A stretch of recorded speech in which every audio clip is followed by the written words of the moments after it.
took forever to edit this one, but we're finally here. On this video, I'm gonna explain how I did this part, which is the back flap thingy. I don't know the name, but if you know how to call these kind of pieces, feel free to comment down below. As you can see, it's just a rectangle. It's pretty straightforward. It's like just a rectangle made out of twill. But the interesting part is the gold applique, which I cut by hand and I sewed by machine really slowly. Took forever, but I'm really proud. I think it looks really nice. And this time I wanted to record myself commenting on what I'm doing instead of reading a voiceover, because I feel like I hate recording voiceovers. It's very boring to do it that way for me. So let's get right into it. I started by taking measurements on my own body to have a clear idea on these numbers before drawing the pattern.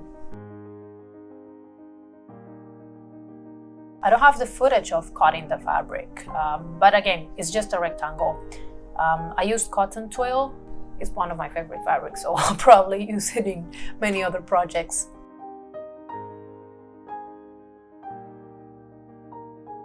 After cutting the pieces, I started sewing the rectangle.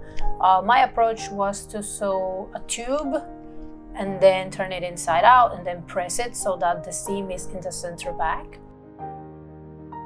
That way, the edges on the right and the left side will look the same instead of one layer being folded and the other one having a seam. You can see here that I'm also adding interfacing. I only added to one side of the rectangle.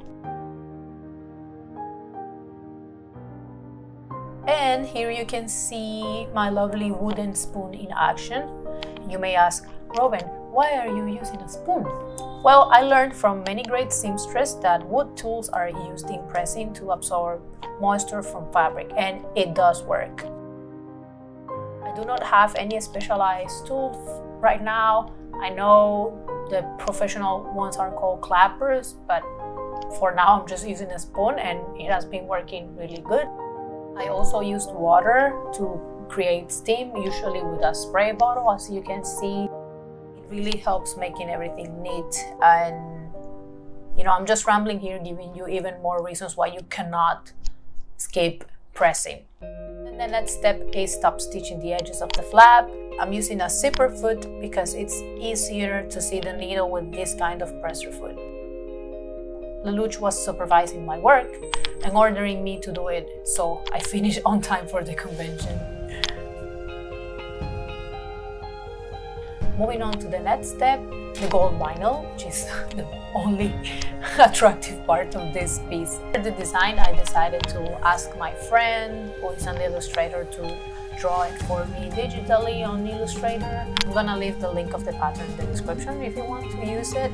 I know Lelouch is not popular anymore, especially not this version, but who knows, like maybe there's someone else in the world that is interested and you can have it. But let's make sure to say thank you to Geass, my friend, who drew this pattern for me. Once I had the design ready, I printed the pattern and cut out the design with an X-Acto knife and a ruler. And this part took a long time. Like, I really tried my best to take my time with this because it's really hard to mess up and you need to do it as slowly as possible and make sure that your blade is as sharp as possible. I think I replaced my blades maybe 3 times, cutting all the pieces I cut for this costume, because it really has to be sharp to get like the clean lines. I would also recommend using a metal ruler if you have one or you have the opportunity to get one. I was using my plastic one because that's what I had around and I couldn't be bothered to buy a new one, but she did suffer a lot and has cutting marks all over her. Because I was not gentle, but she managed to survive and she's still performing well. And as you can see, this process looks really laborious and time-consuming. It really was. Don't rush it, take your time, do it slowly. I would recommend playing some music in the background and taking your time because these are critical steps. And if you don't cut it neatly, the end result will not look neatly. I know people who have Cricuts who can cut it by machine. Unfortunately, I don't have one. Now, a quick shameless plug. Make sure to like this video and comment down below what do you think of it so far, and share it with your friends that are into cosplay or sewing. Once I cut the whole vinyl applique, I position it in the black flap as centered as possible. I then taped the applique using washi tape, but then noticed that it wasn't really strong enough, so I switched to regular masking tape, which is stronger and much more reliable, and was enough. And then my plan was to sew the inner edges first and then sew the outer edges. This way I can avoid puckers or air gaps within the applique. I then sewed a quick test just to feel more confident and also to make sure I was satisfied with the stitch length and all the settings in the machine. As always, I'm using some random body lotion to smooth out the vinyl so that the stitches are neat. Here's a photo of the swatch test. I think I went for 2 millimeters or something around that for the little diamonds, and a slightly longer stitch for the rest of the edges. Once I was happy with the swatch, I started sewing the real thing. You're gonna notice here that I'm sewing super slow, like really slow. I don't think there's a way to do this fast because you literally are counting the stitches as you go. So you can be sure to stop in the right position and pivot the needle and then continue sewing. For the big diamonds, I always started on the lower point and worked my way around it until I closed the loop. I also left the thread tail pretty long on both the starting point and the final point, so then I could grab a needle and pass those threads to the back side of the flap. So what I did is that I grabbed the needle and then threaded with the loose ends and then tied a knot on the back. That way I didn't have to back stitch. It looks also way better up close. So you can see this is the part that goes inside the belt, so it gets covered. These snaps connect to the belt, so it shows up like this at the end. Oh, by the way, these snaps are the ones that connect to the cape. I'll show you about that in another video, but if you see, they stop here and then I pivoted the needle and changed direction, and then I followed the same pattern in every single diamond.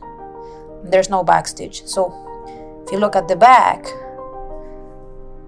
here it was a continuous stitch, but here there's a knot that I did by hand, and there's a knot here and here as well. So that's how I handled it, so that the back covers all the extra, but then the front looks as neat as possible. And it's a really simple piece. As I said, it's just a rectangle, but this applique took a lot of my time and a lot of brain cells, but I'm super proud. I think it looks amazing, and it's probably my favorite piece of the costume, or one of them. I know it sounds like a lot of nitpicking, but this is the tricky part of sewing applique. But for me personally, it is really fun and rewarding to see the result at the end. The whole thing, just sewing it in the sewing machine, took 2 hours, which I was fully concentrated on that. No pause, no nothing, just doing that. But I think that it was totally worth it, and I'm really proud of it. That is it. Thank you so much for watching. As always, if you learned something new or enjoyed watching the video, please hit the like button, comment down below. Also, don't forget to follow me on social media. I'm pretty active on Instagram, and my DMs are always open. So if you have any questions, feel free to message me. Thank you so much for watching, and see you in the next one. Bye bye.